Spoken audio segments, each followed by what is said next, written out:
Mr. President. Colonel of Marines and Senator from Alaska, Semper Fi.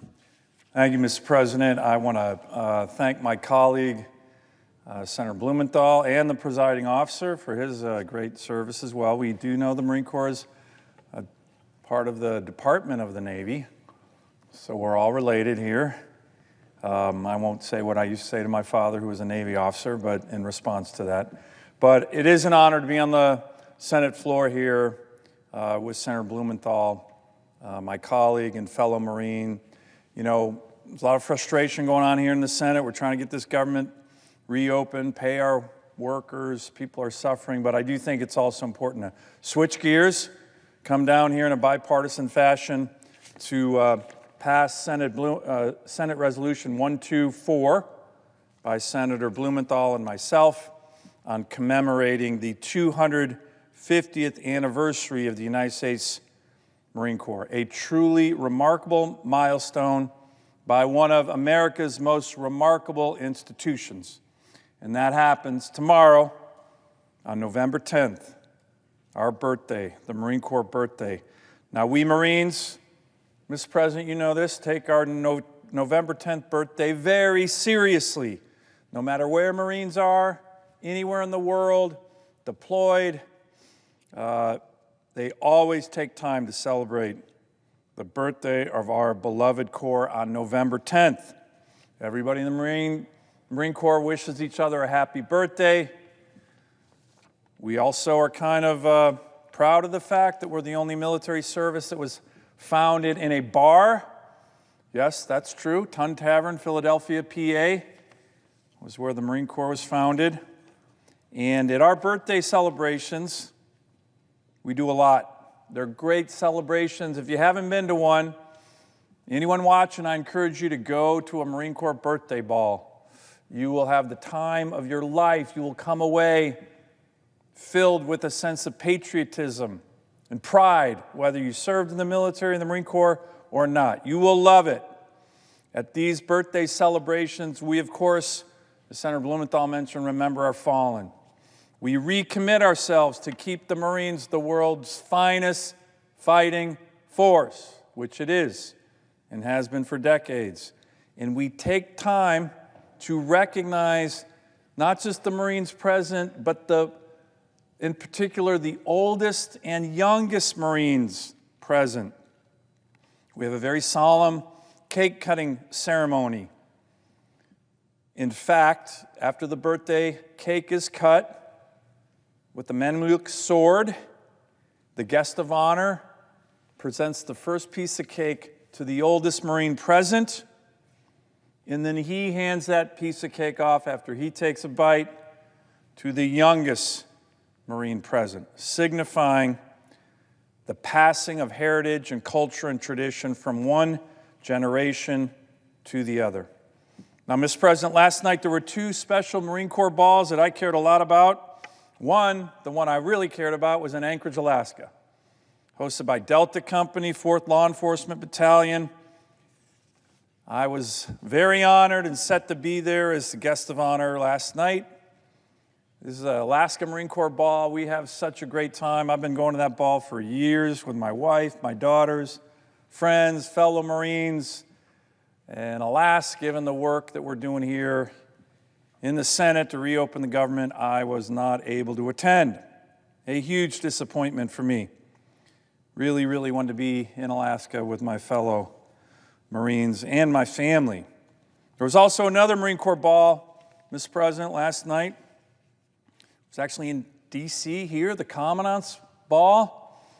And at the last minute, I thought, hey, if I can't be in Anchorage, I'm going to at least celebrate the 250th with the Commandant, some top generals, top enlisted Marines, a couple of my Senate colleagues, Senator Ernst, Senator Daines. The Vice President, J.D. Vance, was the guest of honor. By the way, Mr. President, he's the first Marine Vice President ever, so got a lot of shouts and recognition last night. But the Marine who stole the show last night, Mr. President, was the oldest Marine, Corporal Nels Mokler, 99 years old, born in 1926, Iwo Jima combat Marine, D1, looking as strong as he did when he was an 18-year-old corporal storming the beaches of Iwo Jima last night. He was there. The place went nuts when he was recognized. A 5-minute standing ovation for this great American hero. What a moment. Finally, Mr. President, at every Marine Corps birthday ball throughout the world for the last 100 years, this message that I'm going to read right now is read. It's the message delivered to the Marines on the birthday of the Marine Corps by the Commandant of the Marine Corps, the 13th Commandant of the Marine Corps, General Jean Lejeune, in 1921. And he issued this statement, this message, and ever since then, since 1921, every single Marine Corps birthday celebration for over 100 years has been read, has had this proclamation read. It was read last night in Anchorage. It was read last night in D.C. And for the Marine Corps balls today and tomorrow on November 10th, it'll be read there. And here's what it says, Mr. President. Remember, this is from 1921, but it kind of gives you the sense of how we feel about our illustrious Corps. A message from the Commandant of the Marine Corps, republished in the United States Marine Corps Manual, edition 1921. On November 10th, 1775, a Corps of Marines was created by a resolution of the Continental Congress. Since that date, many thousand men have borne the name Marine. In memory of them, it is fitting that we who are Marines should commemorate the birthday of our Corps by calling to mind the glories of its long and illustrious history. The record of our Corps is one which will bear comparison with that of the most famous military organizations in the world's history. During 90 of the 146 years of its existence, the Marine Corps has been in action against the nation's foes. From the Battle of Trenton to the Argonne, Marines have won foremost honors in war, and in the long eras of tranquility at home, generation after generation of Marines have grown gray in war in both hemispheres and in every corner of the 7 seas, that our country and its citizens might enjoy peace and security. In every battle and skirmish since the birth of our Corps, Marines have acquitted themselves with the greatest distinction, winning new honors on each occasion until the term Marine has come to signify all that is highest in the military efficiency and soldierly virtue. This high name of distinction and soldierly repute, we who are Marines today have received from those who preceded us in the Corps. With it, we also receive from them the eternal spirit which has animated our Corps from generation to generation and has been the distinguishing mark of the Marines in every age. So long as that spirit continues to flourish, Marines will be found equal to every emergency in the future, as they have been in the past, and the men of our nation will regard us as worthy successors to the long line of illustrious men who have served as soldiers of the sea since the founding of the Corps. Mr. President, you've heard that before.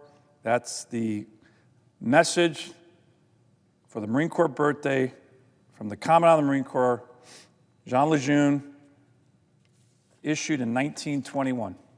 And every Marine hears this every year, and it's still incredibly relevant. So I want to thank Senator Blumenthal again for leading this effort on the 250th birthday resolution that we're going to pass here in the Senate in commemoration of the Marine Corps' founding. We have a long tradition of being the service that's most ready when our nation is least ready. And again, to all the Marines out there, Semper Fi, happy birthday, and here's to 250 more years for our Corps. I yield the floor. President. Senator from Connecticut.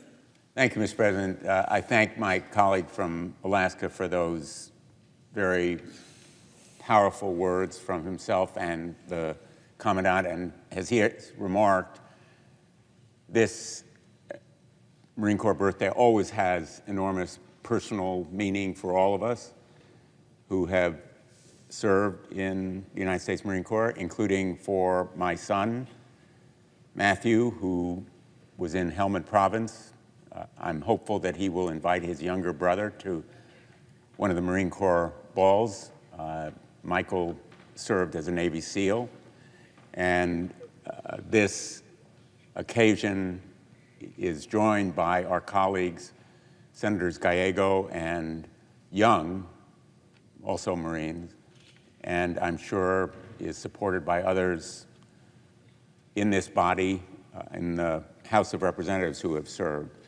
So on this great occasion, I ask unanimous consent that the Committee on Armed Services be discharged from further consideration of S Resolution 124 and the Senate proceed to its immediate consideration. Senate Resolution 124, recognizing the 250th anniversary of the United States Marine Corps.